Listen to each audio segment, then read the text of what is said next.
Welcome back to Waters Ironworks. Today we're going to be looking at a historic recreation piece. So in January 2025, I've been asked to do a couple blacksmithing workshops at the Texas Living History Association conference, which is being held at Pioneer Farms. And I didn't want to do just kind of your standard S-hooks and things like that. So I took a look at this book, Hooks, Rings, and Other Things by Frank Barnes. It covers material from 1660 to 1860 for some inspiration. And in it, I found, and we'll zoom in on this, a skewer holder with some flat skewers from the 18th century. This is from Essex County, Massachusetts. And we're going to use this as our inspiration for the project today.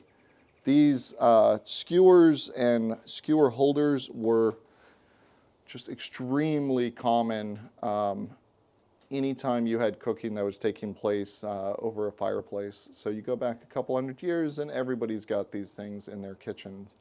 The way they work, and I've got one a prototype that I made up, is you've got the skewer holder that will go on your wall next to the kitchen. It holds all of your skewers. And then as you're cooking, say, meat on a grill like this one, right, you take it, skewer the meat, and then you can set it right on there. Keeps everything nice and organized and in good shape. Very simple, beginner-friendly sort of project. So let me show you how to make one. So I've got 5 inches of 1/4 by 3/4 here. The first thing I'm going to do is create my hook. So we're going to do a set down on the near side of the anvil, give it some good heavy blows to really establish that shoulder, and then start drawing it down. You can see we're getting some fish lipping here, so we're going to want to be cautious of that as we go. Let's take another heat on that and finish it up.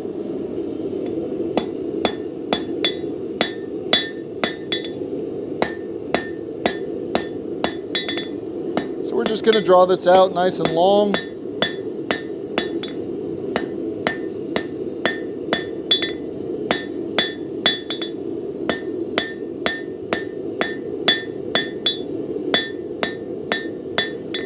Let's take another heat there.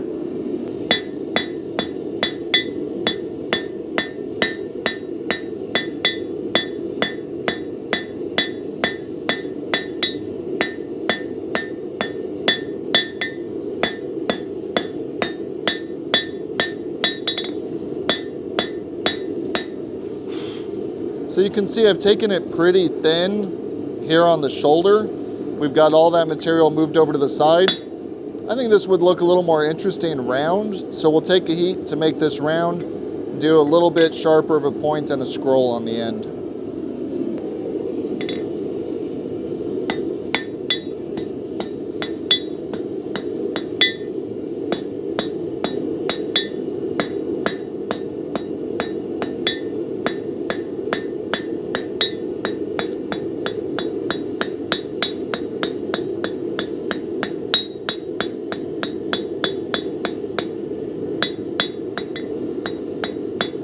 Go, nice and round. Let's take another heat on that and we'll make our little scroll. All right, we're going to make a little scroll, scrolling away from our set down.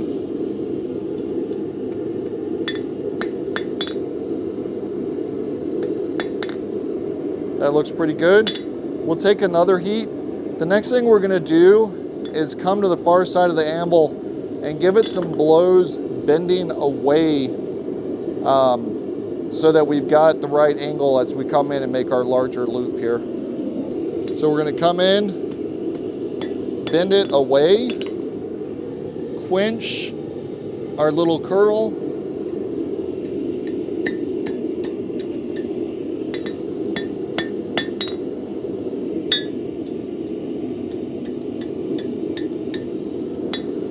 and then hammer around. Just like that. Gives us a nice little decorative end here.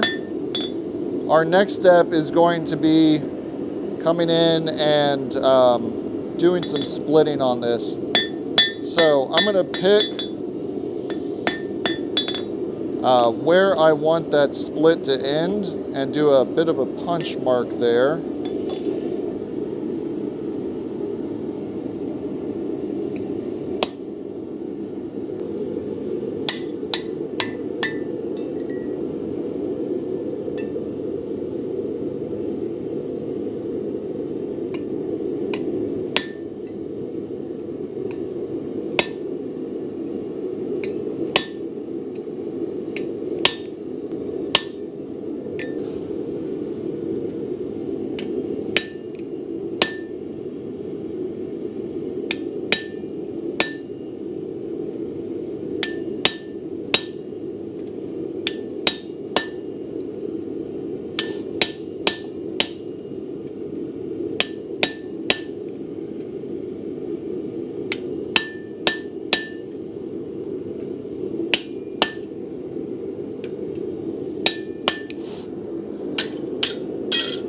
All right, so we've got our split mostly done.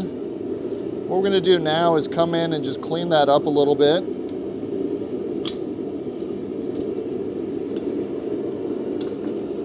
By taking our chisel, first we'll clean up any rag with the sharp end of it here. Then I'm gonna flip it over and I'm gonna hammer down into the crotch with the U side of my chisel and make sure I've got a nice U there. This is a spot where you can get cracking very easily. If you've got a sharp V, that will lead to cracking.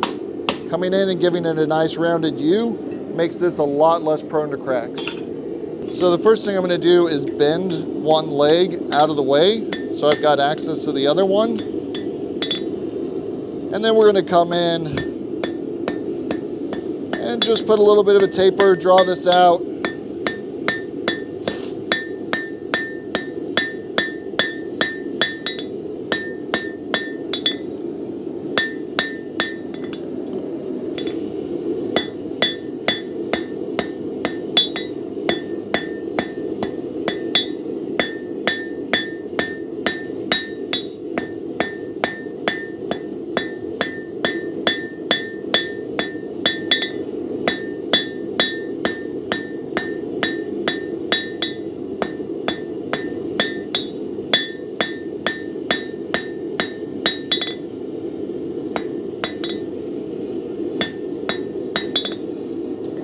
That's about as far as I want to draw it out.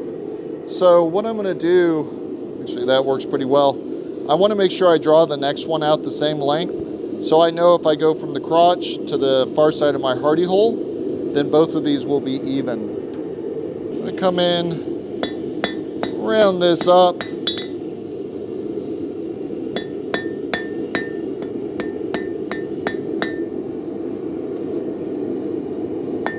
Not go into a real sharp point on the end. I want something that's nice and safe because you're going to be taking skewers on and off of it. If you've got something sharp, you've got something that might poke you.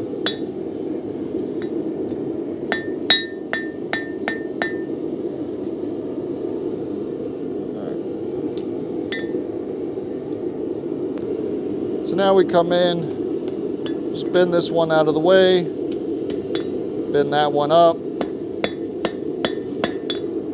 and we repeat the process. Another key to making sure that these are even is splitting the material evenly. If you are off on your split, it's very hard to get these to wind up looking symmetrical.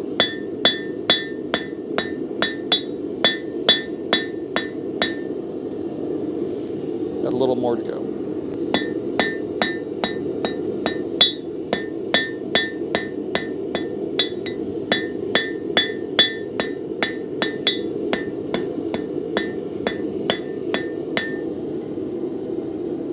Maybe a little bit long there.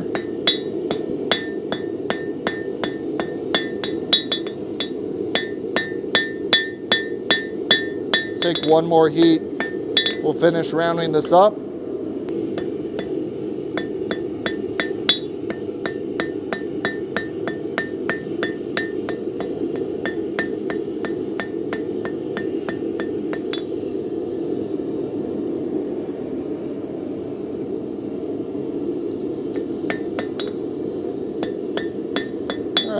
Take one more heat on this. We'll try and spread both of these out so they look nice, relatively symmetrical.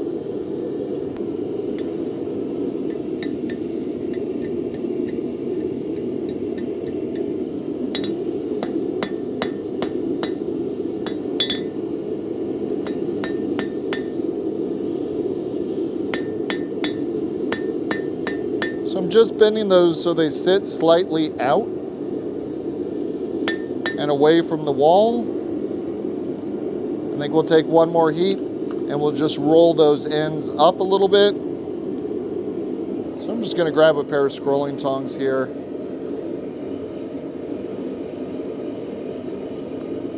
And bend the ends of these.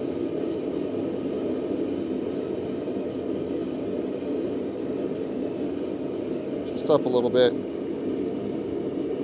Try and keep the rest of it relatively flat. I think that's looking pretty good. These were extremely commonly given as like wedding gifts and things like that for a new family starting out. So I think I'm going to come in, put my wife's initials on the front of that.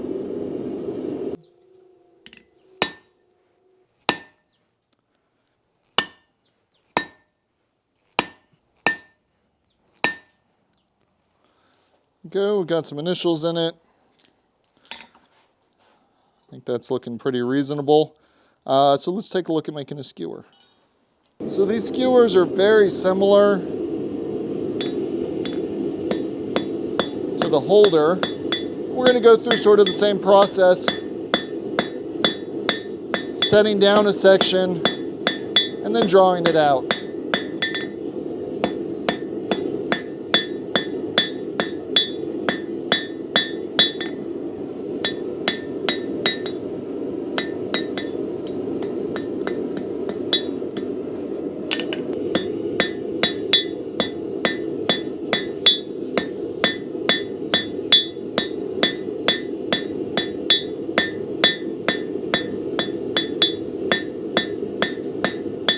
Draw out a nice long taper here.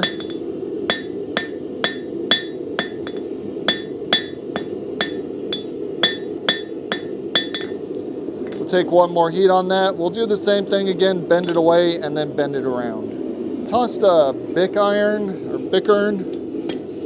into my hardy hole so that I've got a little bit smaller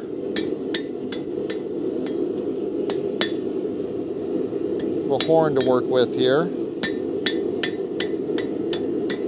You've got some options if you want to leave these open or close them up.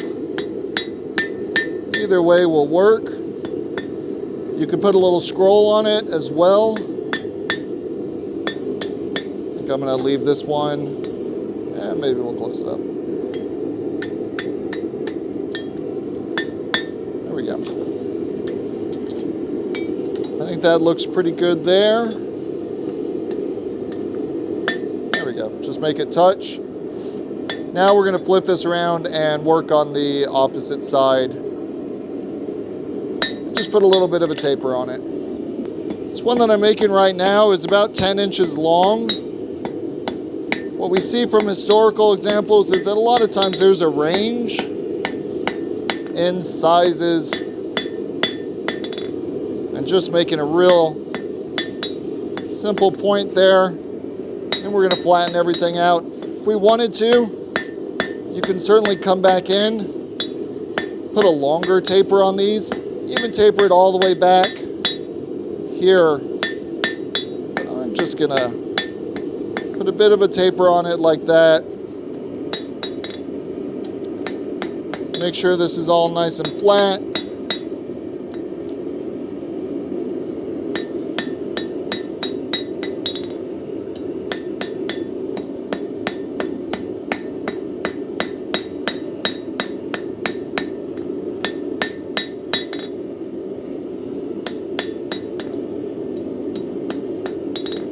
And since these were frequently given,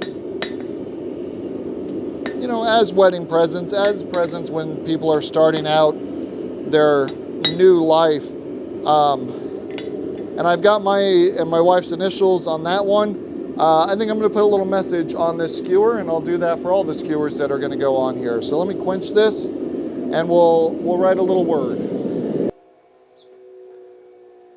So the real trick on these is, ideally, you want to be able to just give it one hit. So a good solid deep hit is better than more lighter hits.